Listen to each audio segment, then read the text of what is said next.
So my name is Griffin. I'm currently the vice chair of the city's Planning and Zoning Commission.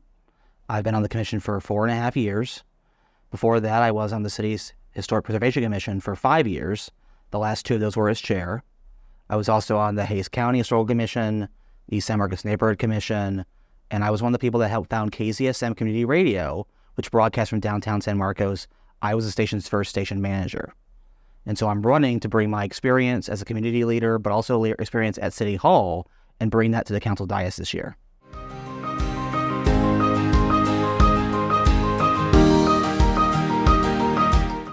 I think the main priority for me is going to be providing stability and experience and confidence in how the government is working, that we're prioritizing San Marcos issues, that we're putting safety issues, emergency services, road maintenance, making sure those are prioritized, and making sure people can have confidence in the government at City Hall, making sure that they know we're working together, we're coordinating, we're a functional organization that is effective, we're working for our paid professional staff, and we're trying to do the best that we can, and so that people can have confidence in how the government is working. I think that's what's really going to help the business community, is having confidence and trust that the government at City Hall is working with them, it's working, it's functioning, and that we're all working together for the good of San Marcos.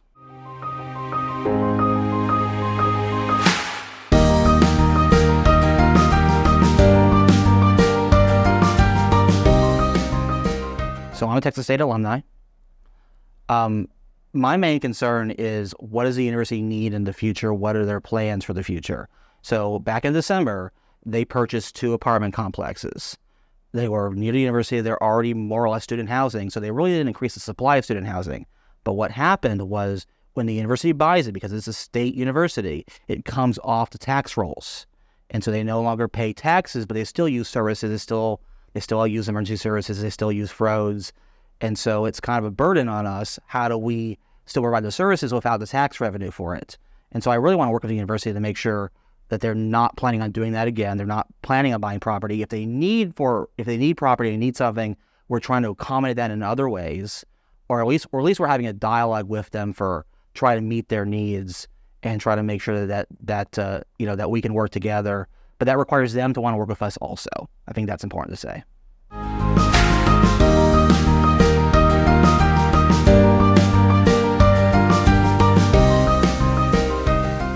So as the Planning and Zoning Commission, I'm already working on things like that. So last month, we had a housing project for about 30 acres of missing middle housing. So things like townhomes and other projects like that, south of I-35.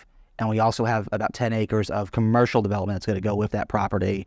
That is CM commercial. So think restaurants, businesses, places to shop, and putting those and having that south of I-35. I'm also supporting, we also support things like LIGHTSEA projects. That's low-income tax credit projects.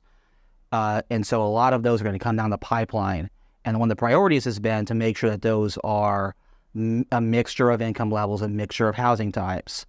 And those are going to be built, and we're going to see a lot of construction coming, in the coming months and years to try and bring more housing choices and more housing options, more housing in general to San Marcos.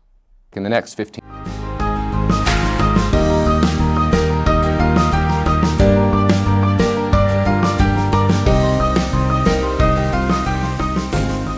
So when I was chair of the Historic Preservation Commission, we did the My Historic SMTX survey. It is the largest historic resources survey we've ever done in San Marcos, ever done in Hays County even. And it gives us direction on, here are high preservation projects. Here are things that should be landmarks. And we actually made, when I was chair, the Old Baptist Church on MLK Drive, we made that a local landmark.